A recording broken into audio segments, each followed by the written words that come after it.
Switching gears now, though, we want to get to one of the other big stories of really the last couple months, Border Patrol's deployment to Charlotte and the Mecklenburg County area. Now, we had Mecklenburg County Sheriff Gary McFadden on, I believe, yesterday, and got a chance to talk to him about, are they coming back? What is the status of that operation? And we now know that that is a potential, that though Operation Charlotte's Web has allegedly moved on, it could return. So our Myles Harris is looking into that today. Myles, what have you learned today? What do we know so far, and what else have you learned? Yeah, so I talked to a couple of advocacy groups and also even a business, and the two words that come to mind are concern and fear. Those are the two ones that have kind of lingered in that. So business aspect, for example, they are still kind of recovering, picking up the pieces.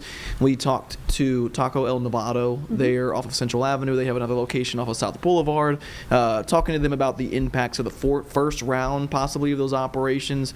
They said they took a hit of about 15% when those operations took place because they closed down for the week. And so if it's not the concern or the fear from their staff, it's the concern and fear from their customers. And so trying to navigate and operate around that is something that they wouldn't look forward to if those operations kind of came back into play into Charlotte. Now, obviously, there's still a lot of uncertainty on if that does take place. I did reach out to the DHS and asked, hey, is there anything substance of this? Could they come back? If so, when? Things of that nature.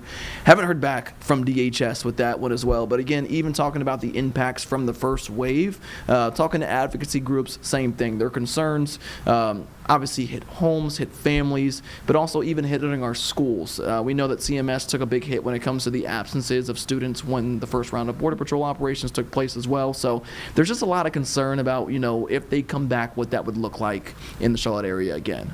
And I know that there has been some kind of miscommunication or confusion between local officials and federal, whether that's DHS or Border Patrol leaders themselves, because originally a couple days after the operation, local leaders said, they've left, and then DHS doubled down. So I know that that's part of it here. And that's the tricky part, too, because even when talking with the advocacy groups, they're trying to do as best as they can and being transparent with the operations. But again, when it comes to those federal operations and the agencies, they don't necessarily work with other places, right? Sure. So they can kind of move and operate on their own. And so it's not as easy as, okay, we have to set up in this aspect, right? They just kind of come and go and do as they please. I mean, I know that we were part of the first round of those operations and even the first day, and it was hard to keep track and keep up with those because they're so fast, they're moving in their own way. And so one of the things that these advocacy groups are trying to work on, as far as the Latino advocacy groups that we've talked to, they are trying to make sure that they're